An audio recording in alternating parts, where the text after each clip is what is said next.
Hello and welcome to Weekly News Roundup. Here are the top stories of the week. In a big relief for home buyers, the Haryana government has agreed to fix the value-added tax at 1% for real estate projects built until March 31, 2014. The decision will not only make life easier for buyers but will also prompt developers to deposit pending VAT charges.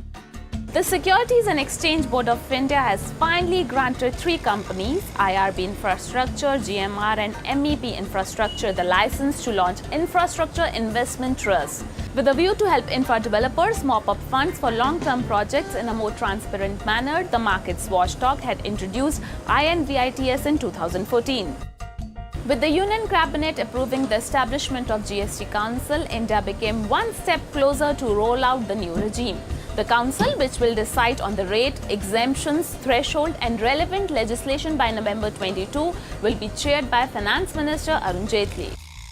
The Uttar Pradesh government gave legal sanction to societies to collect maintenance charges through the prepaid electric meters with a cap on the limit up to which these collections could be made.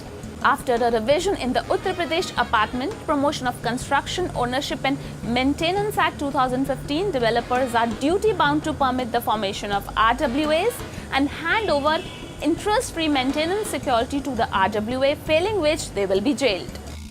With a view to boost the real estate sector in Punjab, the state cabinet has decided to abolish the stamp duty of 2% levied on immovable property while awarding the power of attorney.